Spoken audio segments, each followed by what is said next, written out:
Good morning dear students. Online class में आपका हार्दिक अभिनंदन है, स्वागत है। आइए आज इस लेक्चर में हम चर्चा करेंगे BA part second year, subject अपना ड्राइंग एंड पेंटिंग, और ये लेक्चर नंबर है 106 नंबर का 106। इससे पूर्व वाले लेक्चर में अपन ने चर्चा की थी भारत के बंगाल शैली के प्रसिद्ध चित्रकार रहे अवनींद्रनाथ ठाकुर के बारे में। किसके बारे में? अवनींद्रनाथ ठाकुर के बारे में, जो बंगाल शैली के चित्रकार थे। उन्होंने बंगाल के अंदर पुनर्जागरण कालीन चित्रकला को किस प्रकार से एक चरम सीमा तक पहुंचाया, उसके बारे में अपन ने बंगाल शैली में चर्चा की। और उसके बारे में ये भी बताया था कि किस कारण से भारतीय शैली अपनी परिपक्व अवस्था में आई और यूरोपीय और पाश्चात्य शैली का किस प्रकार से पीछा छूटा। अर्थात भारतीय विषयों के लेकर भारतीय स्टाइल में, भारतीय शैली में यहाँ पर चित्रकारी का शुभारंभ हुआ। इस कारण से यहाँ के जो बेरोजगार चित्रकार थे उनको रोजगार मिलने लग गया, उनको एक अच्छा प्लेटफॉर्म मिलने लग गया। इस कारण से कलाकारों को प्रसिद्धि के साथ में उन्हें अनेक प्रकार के पुरस्कार भी प्राप्त हुए। उसके साथ ही कलाकारों की वैल्यू बढ़ी और उनके जो चित्रण कार्य थे वो उचित मूल्यों में सेल आउट होने लगे, अर्थात बिकने लगे। तो उन्हीं को आगे बढ़ाते हुए आज चर्चा करेंगे अपन उनके प्रमुख चित्रों के बारे में, प्रसिद्धि एवं पुरस्कार के बारे में, प्रमुख कला प्रदर्शनियों के बारे में। उससे पूर्व मैं आपको एक बार वापस से उनके बारे में शॉर्ट में बता देता हूँ, ताकि आपको रिवाइज हो जाएगा और आपको भी जो पिछले लेक्चर में पढ़ाया था वो याद हो जाएगा, ताज़ा हो जाएगा।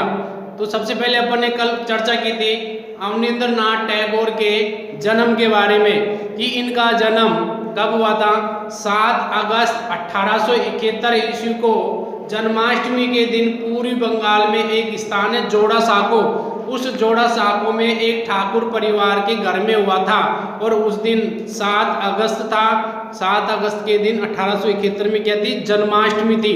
तो जन्माष्टमी के दिन इनका जन्म हुआ था। उनका जो परिवार है, एक और तो पाश्चात्य एवं प्राचीन भारतीय संस्कृति के समन्वय का क्या था? समर्थक था। और उसके अलावा दूसरी ओर एक ब्रह्म समाज का प्रवर्तक भी था। दूसरी ओर क्या था? ब्रह्म समाज का प्रवर्तक था। बचपन से ही अवनींद्रनाथ टैगोर को कला में अत्यंत रुचि थी, अर्थात बचपन से ही इनको कला में क्या थी? रुचि थी। उसके बाद में अपन ने चर्चा की थी अवनींद्रनाथ टैगोर की आरंभिक शिक्षा, आरंभिक कहो या प्रारंभिक, एक ही बात है। तो इनकी प्रारंभिक शिक्षा के बारे में बात हुई थी कि स्कूल शिक्षा ग्रहण करने के बाद ये संस्कृत भाषा में, फारसी भाषा में, आदि भाषाओं में इन्होंने ज्ञान प्राप्त किया। और साथ के साथ में इन्होंने क्या किया? संगीत भाषा का भी, अर्थात संगीत में भी इन्होंने ज्ञान प्राप्त किया। संस्कृत भाषा का किया, फारसी भाषा का किया, और साथ के साथ में इन्होंने संगीत कला का भी ज्ञान ग्रहण किया। फिर उसके बाद में मैंने इनके पारिवारिक लोगों से आपको मिलवाया, जिसमें इनके पिता श्री गुणेंद्रनाथ जी से संपर्क करवाया। उसके अलावा इनके जो दादाजी थे श्री गिरीन्द्रनाथ जी, उनसे भी आपको मिलवाया। और इनके जो चाचा जी थे, जिनका इनके 2 चाचा जी के बारे में बताया था मैंने। एक चाचा जी थे ज्योतिन्द्र टैगोर और दूसरे थे रविंद्रनाथ टैगोर। रविंद्रनाथ टैगोर को तो आप सब जानते हो, जिन्होंने गीतांजलि लिखी थी और उन्हें नोबेल पुरस्कार प्राप्त हुआ था। महात्मा गांधी ने सबसे पहले रविंद्रनाथ टैगोर को सर की उपाधि दी थी। किसकी? सर की उपाधि दी थी। और इनके जो बड़े भाई थे वो गगनेंद्रनाथ टैगोर थे, जिनका जन्म 1867 ईस्वी में हुआ था, यानी कि अवनींद्रनाथ टैगोर से 4 वर्ष बड़े थे। अब ये जो मैंने अभी इनके परिवार के लोगों के नाम बताए। ये सब क्या है, साहित्य में, संगीत में, कवि, लेखक, इसके अलावा नाटक में, चित्रकला में, मूर्ति कला में, स्थापत्य कला में आदि में क्या थे, सृजनात्मकता थी इनमें। और इन सभी से अवनींद्रनाथ टैगोर ने शिक्षा प्राप्त की थी। क्या की थी? शिक्षा प्राप्त की थी। इसी प्रकार से सन 1881 से यानी कि 1881 से 1890 तक इन्होंने संस्कृति कॉलेज में, कौन सी कॉलेज में? संस्कृति कॉलेज में शिक्षा ग्रहण की तथा भारतीय साहित्य संस्कृति से उनका शास्त्रीय ढंग से बड़ा ही अच्छा संबंध रहा है।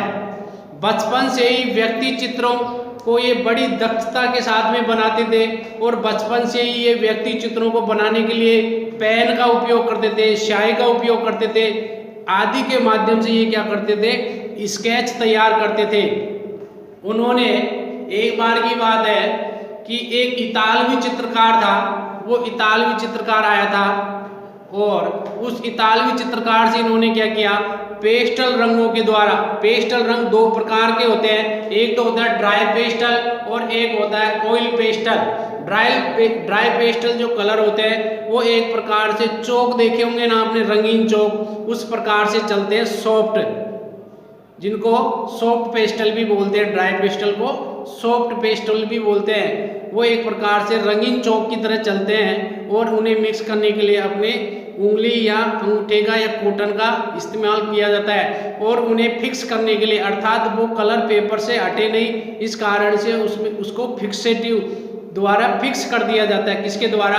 फिक्सेटिव के द्वारा उसे फिक्स कर दिया जाता है। इसी प्रकार से ऑयल पेस्टल भी होते हैं, तेलीय पेस्टल, वो जो तेलीय पेस्टल है वो भी इसी प्रकार से चलते हैं, उनको मिक्स किया जाता है लेकिन उन्हें फिक्स करने की कोई आवश्यकता नहीं होती है क्योंकि उनमें ऑयल और मोम पहले से ही मिक्स होता है ऑयल पेस्टल कलर में। तो इन्होंने क्या किया, वो जो इतालवी कलाकार आया था जिसका नाम था गिल हार्डी, क्या नाम था? गिल हार्डी। उस गिल हार्डी से इन्होंने पेस्टल रंगों द्वारा तेल रंग का प्रभाव सीखा था। क्या सीखा था?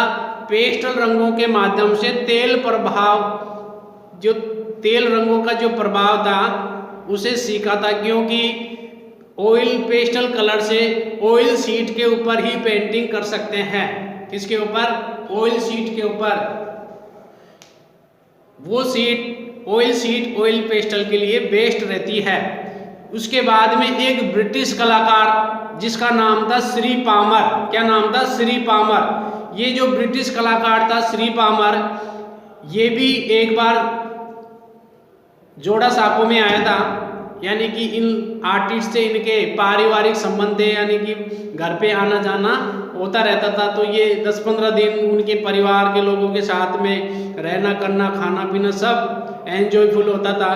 तो ये लोग आते थे, इनसे क्या कला सीखते थे और उन आर्टिस्ट, जो विदेशी आर्टिस्ट आते थे, उनको भी अच्छा लगता था इनके ठाकुर परिवार में आकर। इनके रीति रिवाज, खान पान, रहन सहन, भाषा बोली आदि सभी को वो क्या करते थे?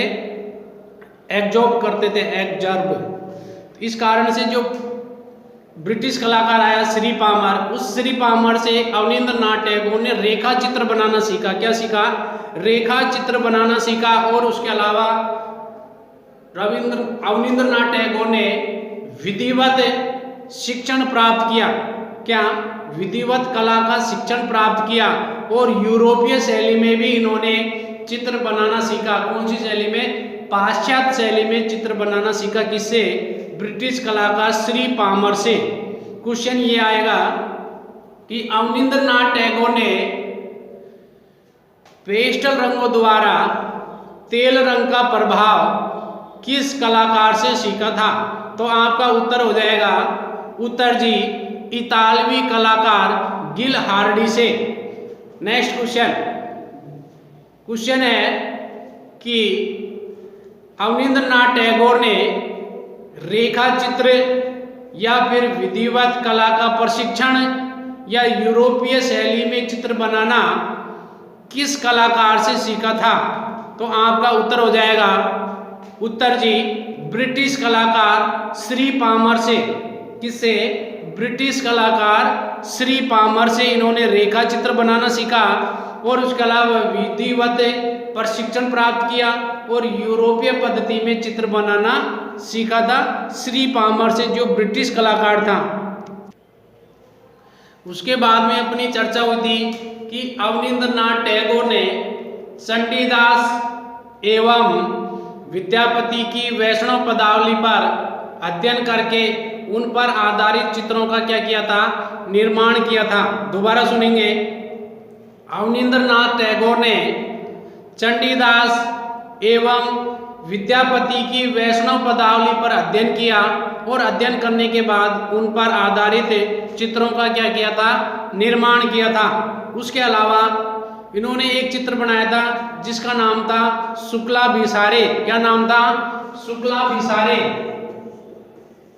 शुक्ला भिसारे। शुक्ला भिसारे। तो शुक्ला भिसारे नामक चित्र अवनींद्रनाथ टैगोर ने पूर्णतया भारतीय शैली में प्रथम चित्र बनाया था। शुक्ला भिसारे नामक एक चित्र था, ये अवनींद्रनाथ टैगोर ने पूर्ण रूप से भारतीय शैली में बनाया था और भारतीय शैली का इनका ये पहला चित्र था। कौन सा? प्रथम चित्र था। कौन सा चित्र था?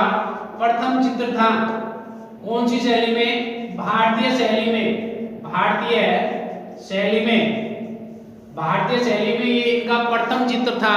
क्वेश्चन आएगा कि अवनींद्रनाथ टैगोर का पूर्ण रूप से भारतीय शैली में बनाया हुआ पहला चित्र कौन सा था?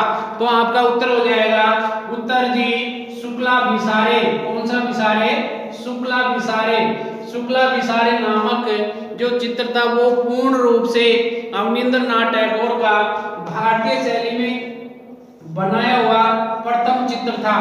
तो मोस्ट इंपोर्टेंट लाइन होगी ना ये, तो आप इसको एक क्वेश्चन के रूप में भी लिख लेंगे नोट्स के अलावा। उसके अलावा अपनी चर्चा हुई थी इनकी कला शिक्षा के ऊपर। किसके ऊपर? कला शिक्षा के ऊपर, कि इनकी कला शिक्षा कोलकाता स्कूल ऑफ आर्ट में हुई थी। कहां पर हुई थी? कोलकाता स्कूल ऑफ आर्ट में। इनकी शिक्षा कहां पर हुई थी? Kolkata school of art. कला शिक्षा की बात हो रही है। कला शिक्षा कहां पर हुई थी? कोलकाता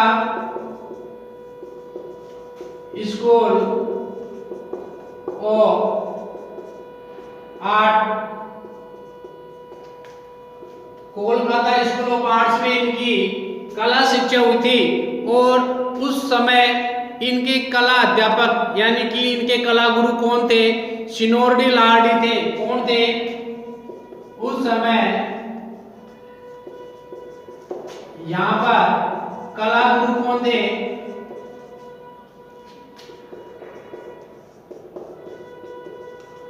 शिनोर्डी लार्डी थे। कौन थे? शिनोर्डी लार्डी। कौन थे? शिनोर्डी लार्डी। दोबारा सुनेंगे।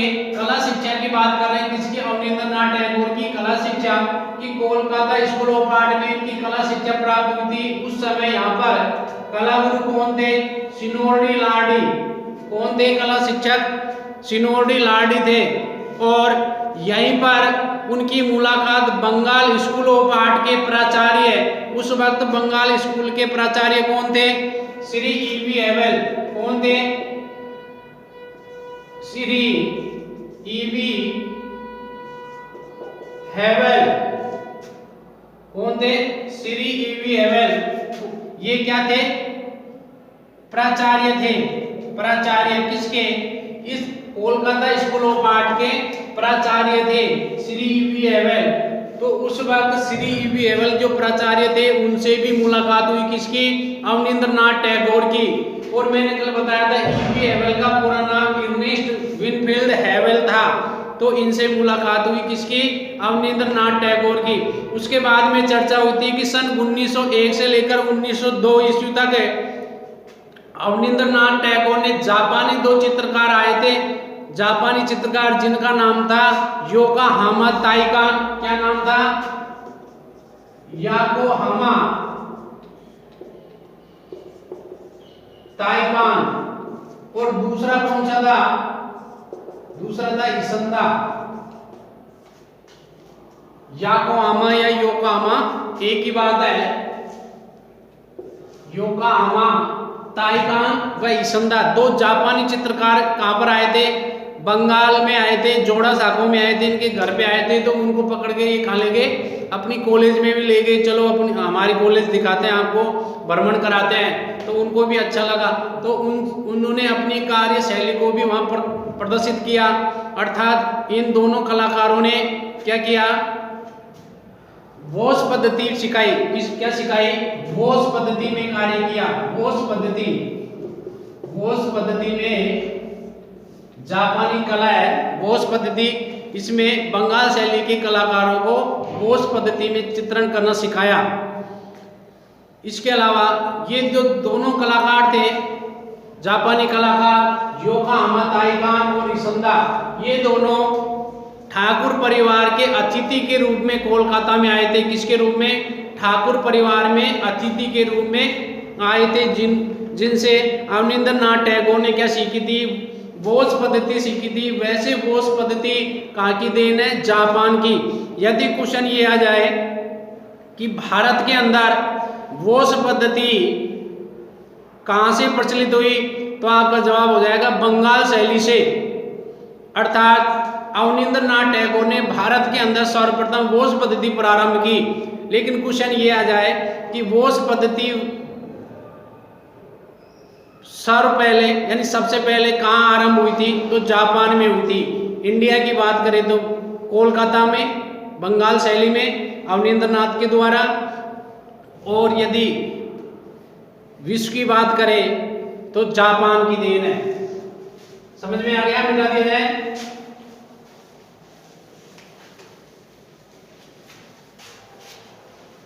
अब चर्चा करेंगे अपन अवनींद्रनाथ टैगोर के प्रमुख चित्रों के विषय, अर्थात इन्होंने अपनी लाइफ में कौन कौन से चित्र बनाए थे।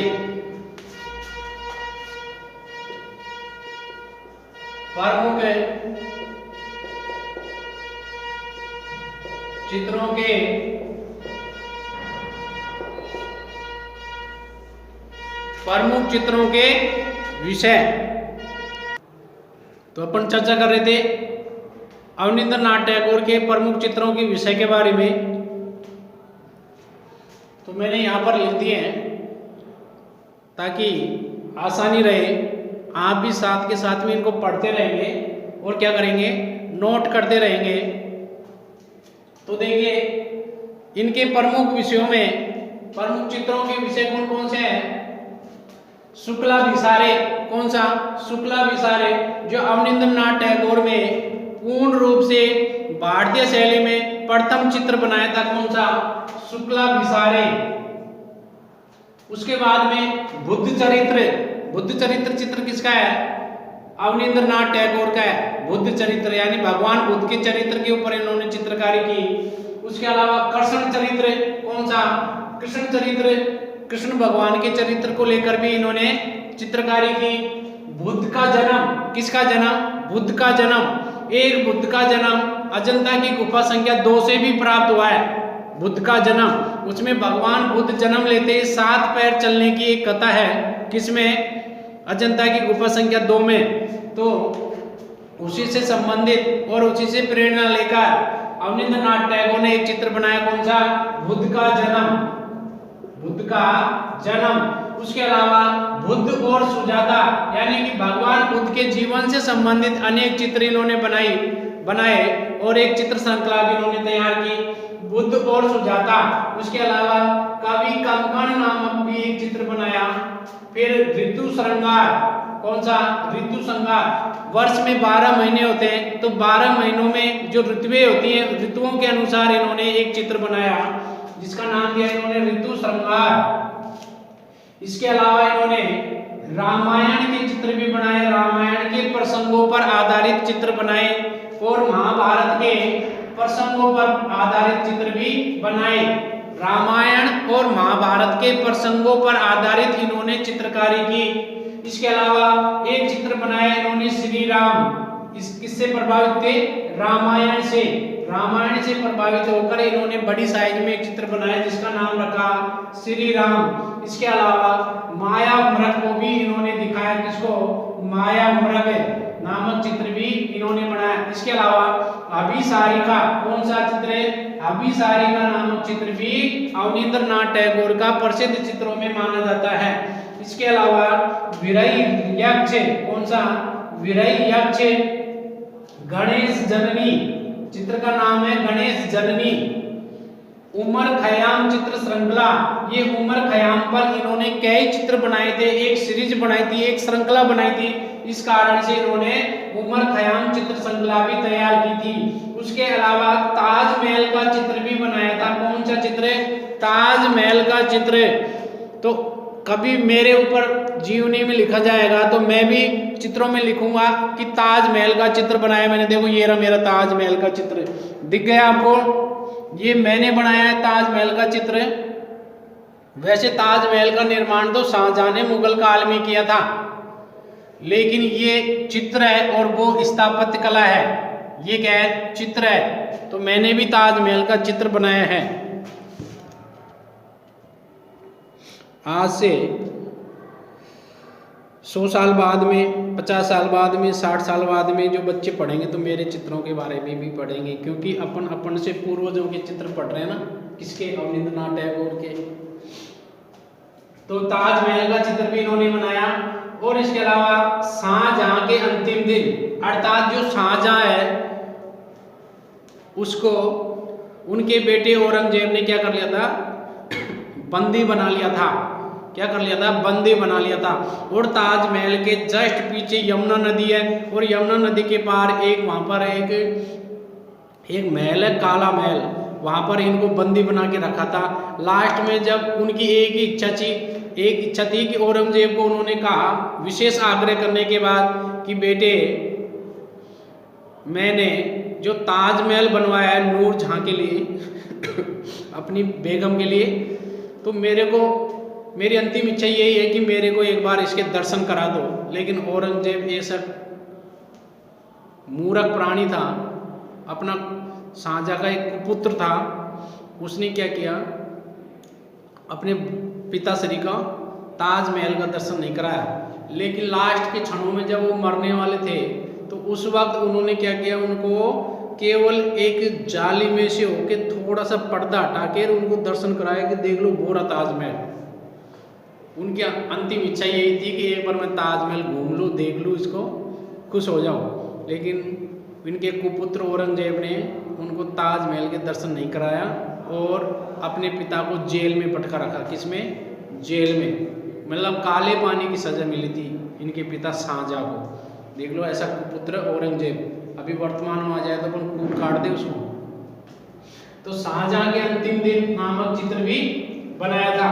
उसके अलावा भारत माता, ये चित्र इनका बहुत फेमस रहा। भारत माता किसका? अवनींद्रनाथ टैगोर का। और कब बनाया था? 1905 ईस्वी में बनाया था भारत माता।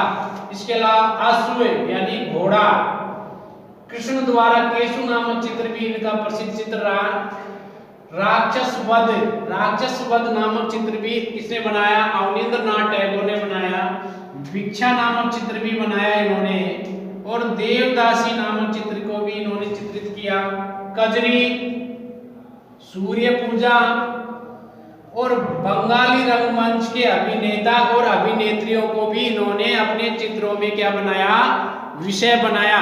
बंगाली रंगमंच के नेता यानी अभिनेता और अभिनेत्री यानी हीरो और हीरोइनों को भी इन्होंने अपनी पेंटिंग का पार्ट बनाया।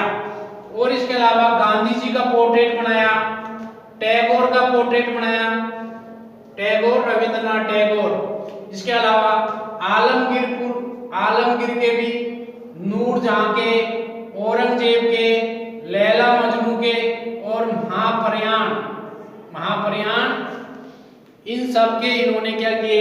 चित्र बनाए। तो ये थे क्या? ये थे अवनींद्रनाथ टैगोर के प्रमुख चित्र। एक बार दोबारा से अपन देख लेंगे। अब पढ़ेंगे अपन इस साइड से। इनके प्रमुख चित्र मैं बोलूंगा पहले, फिर आप मेरे साथ के साथ में बोलेंगे। इससे क्या होगा, आपको याद हो जाएंगे। चर्चा कर रहे हैं चित्रकार अवनींद्रनाथ टैगोर के प्रमुख चित्रों के विषय के बारे में। सबसे पहले तो दिमाग में ये बिठा लो कि अपन किसके चित्रों के बारे में बात कर रहे हैं। अवनींद्रनाथ टैगोर के चित्रों के बारे में बात कर रहे हैं। अब यहाँ से लेकर और यहाँ तक अपन चित्रों को पढ़ेंगे तो केवल अपने माइंड में कौन सा चित्रकार चलेगा, अवनींद्रनाथ टैगोर को याद रखेंगे। ध्यान है, एक साइड में अपन अवनींद्रनाथ टैगोर की कल्पना बनाएंगे और एक साइड में इनके चित्रों के विषय की कल्पना बनाएंगे। दोनों कल्पनाओं को जब मिक्स करेंगे तो ये अपन को परफेक्ट याद हो जाएगा। क्या हो जाएगा, परफेक्ट याद हो जाएगा। साथ के साथ में आप बोलते भी रहेंगे, ठीक है। आलमगीर, नूरजहां, औरंगजेब, लैला मजनू, महाप्रयाण, भारत माता, आंसुए, कृष्ण द्वारा केसु, राक्षस वध,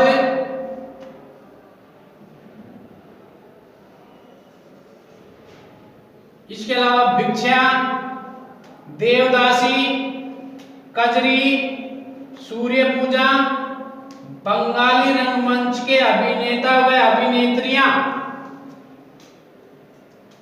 गांधी, टैगोर, शुक्ला भिसारे, बुद्ध चरित्र,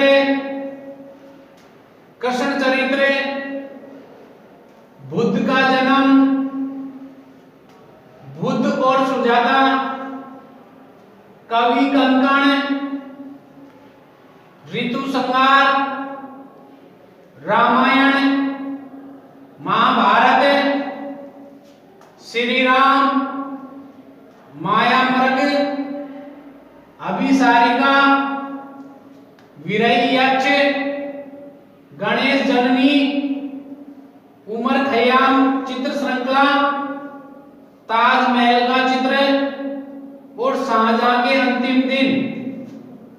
ये थे अवनींद्रनाथ टैगोर के प्रमुख चित्रों के बारे में।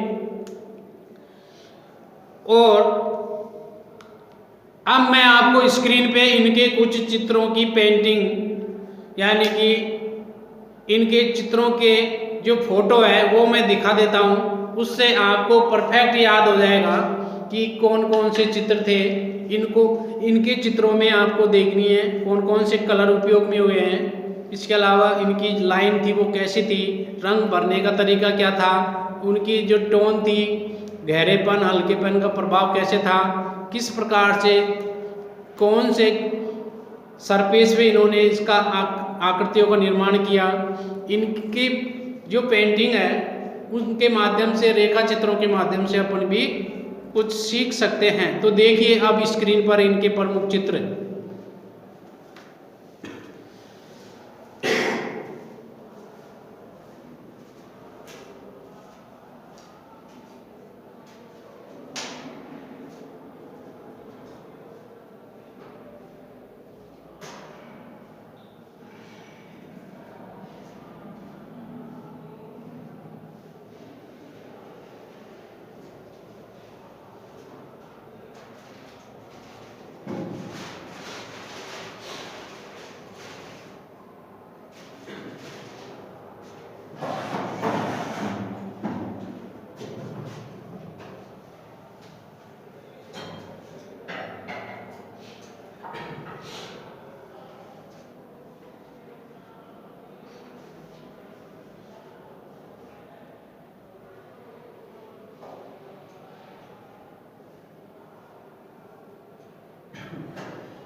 तो अभी पढ़े अपन ने अवनींद्रनाथ टैगोर के प्रमुख चित्रों के बारे में।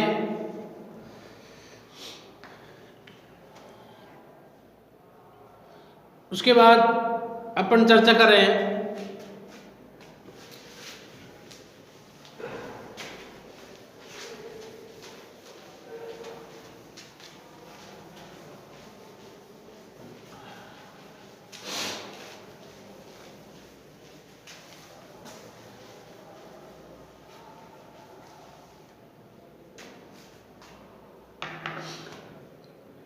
चलो अब बाकी की चर्चा अपन करेंगे नेक्स्ट लेक्चर में। तब तक आप अपने नोट्स बना के तैयार रहें और एक दो बार बीच बीच में आप सभी सब्जेक्ट को पढ़ते भी रहें। ड्राइंग को ज़्यादा पढ़ने की आवश्यकता नहीं है, इसका एक लेक्चर यानी ऑनलाइन वीडियो देख लो, उसके बाद में इसको अपनी नोटबुक में उतार लो और उतारने के बाद में एक बार इसको पढ़ लो, फिर 7 दिन में एक बार फिर पढ़ लो, 1 महीने में एक बार फिर पढ़ लो। इस कारण से कम ही पढ़ना पड़ेगा। आपको जिन सब्जेक्ट में डर लगता है कि इसमें हम कम नंबर ला सकते हैं, फेल हो सकते हैं, उन डरावने सब्जेक्ट को पढ़ो ज़्यादा से ज़्यादा। ड्राइंग सब्जेक्ट तो एक ऐसा सब्जेक्ट है, इसको एंजॉयफुल के साथ में पढ़ो। ये जैसे रंगीला राजस्थान है, इसी कारण से रंगीला चित्रकला है। आपको जिनमें डर लगता है उन सब्जेक्ट को ज़्यादा से ज़्यादा पढ़ो। ये सब्जेक्ट ऐसा है, इसमें मुझे डर लगता है, मैं स्टूडेंट को डर नहीं लगने देता, क्योंकि उनका डर मैं ख़त्म कर देता हूँ। और एक कहावत है, डर के आगे जीत है। तो आपको डरना मना है।